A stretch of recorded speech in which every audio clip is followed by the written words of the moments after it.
بسم اللہ الرحمن الرحیم یسبح للہ ما فی السماوات وما فی الارض الملک القدوس العزیز الحکیم هو الذی بعث فی الامیین رسولا منہم یتلو علیہم آیاتہ ویزکیہم ویعلمہم الکتاب والحکمہ۔ اب دیکھیے آپ، جیسے وہ آیت 3 دفعہ آ چکی تھی، یہ چوتھی مرتبہ آ رہی ہے۔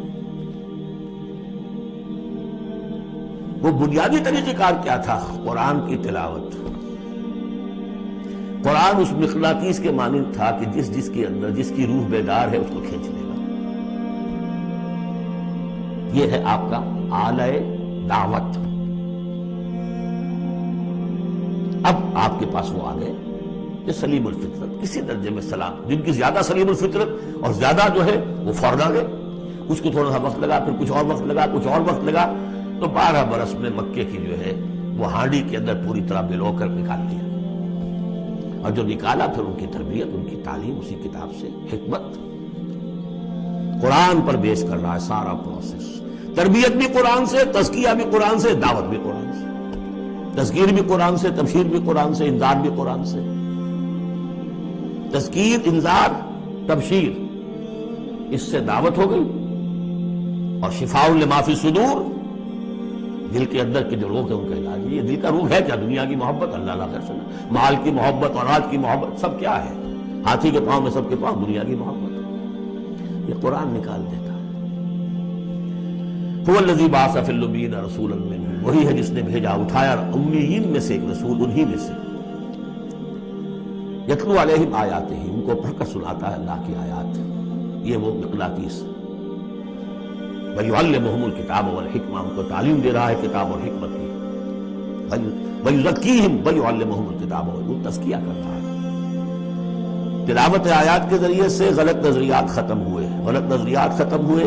ان غلط نظریات پر جن ہمارے اعمال کی بنیاد تھی، ہر عمل کے پیچھے کوئی نظریہ ہے، کوئی ویلیو ہے جو آپ کے ذہن میں ہے، جس کے تحت آپ کوئی بھاگ دوڑ کر رہے ہیں، کوئی عمل کر رہے ہیں۔ وہ ویلیو غلط ہے تو عمل غلط ہوگا، ویلیو صحیح عمل صحیح ہوگا۔ قرآن نے ویلیو آپ کی صحیح کر دی، تو گویا کہ اب یہ برے اعمال، بری عادات، یہ جیسے پت جھڑ میں پتے جھڑ جاتے ہیں، خود ہی جھڑ جائیں گے، کیسے رہیں گے؟ اندر سے غذا ہی نہیں مل رہی، اندر کو جڑ ختم ہو گئی۔ یہ ہے تزکیہ۔ اور پھر تعلیم کتاب و حکمت، اب انہیں سکھاؤ، احکام دو، اور بڑی گہری بصیرت والی باتیں بھی سکھاؤ۔ وہ سب کے لیے نہیں ہے۔ اس کو وہ کہتے ہیں، جیسے کہ ہمارے ہاں عربی مدارس میں بھی اب ہے شعبہ تخصص، خارج التحصیل تو تم ہو گئے، اب تخصص کرو۔ یہ اصل میں تعلیم حکمت جو ہے، یہ محمد رسول اللہ کی تعلیم کا اور تربیت کا شعبہ تخصص ہے۔ یہ سب کے بس کا روگ نہیں ہے۔ وَمَن يُؤْتَ الْحِكْمَةَ فَقَدْ أُوتِيَ خَيْرًا كَثِيرًا يُؤْتِي الْحِكْمَةَ مَن يَشَاءُ وَمَن يُؤْتَ الْحِكْمَةَ فَقَدْ أُوتِيَ خَيْرًا كَثِيرًا۔ یہ اللہ تعالیٰ کسی کسی کو صلاحیت دیتا ہے۔ وَإِن كَانُوا مِن قَبْلُ لَفِي ضَلَالٍ مُبِينٍ، اور یقیناً اس سے پہلے تو وہ کھلی گمراہی میں تھے۔ وَآخَرِينَ مِنْهُمْ، اور محمد کو بھیجا ہے اللہ نے صرف امیین کے لیے نہیں، اوروں کے لیے بھی جو ہے تو انہی میں سے پوٹینشلی، لَمَّا يَلْحَقُوا بِهِمْ، ابھی ان میں شامل نہیں ہوئے۔ حضور سے ان کے بارے میں پوچھا گیا، حضور نے مجلس میں بیٹھے ہوئے تھے، سلمان فارسی ان کے کندھے پر ہاتھ رکھا، فرمایا حکمت اگر سریا پر بھی ہوگی تو اس کی قوم کا کوئی شخص اسے لے آئے گا۔ اور کم سے کم یہ کہ تمام جو حنفی مسلمان علماء وہ سمجھتے ہیں کہ اس حضور کی حدیث کا مصداق امام ابو حنیفہ ہے رحمۃ اللہ علیہ۔ بہرحال اس میں کوئی شک نہیں کہ ایرانی قوم جو ہے بحیثیت مجموعی بہت ذہین، فطین، فلاسفر ایک سے ایک بڑھ کر، متکلم سارے کے سارے ایرانی ہیں۔ یہ ساری چیزیں ان کے یہاں فلسفہ، منطق، دو چیزیں کی گھٹی میں 3 مراکز رہے ہیں دنیا میں فلسفہ اور منطق کے: ہندوستان، ایران، یونان، 3۔ نمبر 2 پہ جرمنی آ جائے گا، اس لیے کہ وہ بھی ایرینز ہیں۔ یہ ایرینز ہے، یہ حام کی نسل ہے میری تحقیق کے مطابق۔ اللہ تعالیٰ نے سام کی نسل کو چن لیا نبوت کے لیے، حام کی نسل کو چن لیا حکمت کے لیے۔ یہ میری رائے ہے، یہ صرف میرے اسٹریک تھاٹس ہیں، یہ کوئی یوں نہ سمجھیے۔ لیکن بہرحال میں اب آخری جو چیزیں بھی میرے پاس ہیں وہ بھی میں آپ کو اس دورہ ترجمہ قرآن میں دے رہا ہوں۔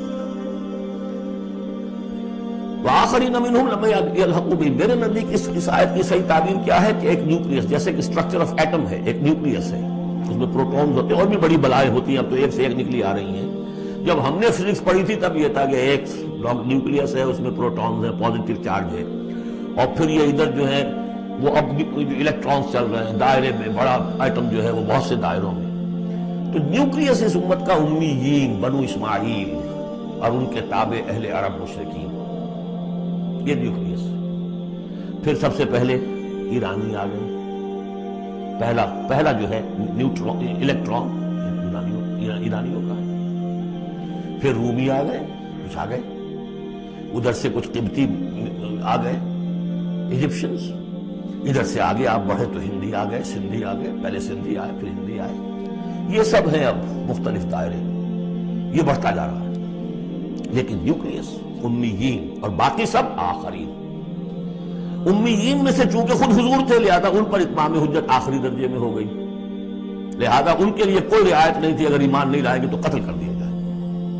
یہ سورہ توبہ میں ہم پڑھ چکے ہیں۔ آخرین کے لیے رعایت یہ ہے کہ چاہے تو اسلام لائیں چاہے تو نہ لائیں، یہودی رہیں، عیسائی رہیں، کوئی رہیں، مجوسی رہیں، ہندو رہیں، سکھ رہیں، پارسی رہیں، جو چاہے رہیں، لیکن نظام اسلام کا ہوگا، غلبہ اللہ کا ہوگا، دین ہم قائم کریں گے، تم رہو اپنے طور پر جو ہندو رہو، جو چاہو رہو۔ وآخرین منہم لما یلحقوا بہم وہو العزیز الحکیم، اور وہ عزیز ہے اور حکیم ہے۔ ذالک فضل اللہ یؤتیہ من یشاء، یہ اللہ کا فضل ہے، وہ دیتا ہے جسے چاہتا ہے، اللہ کا فضل۔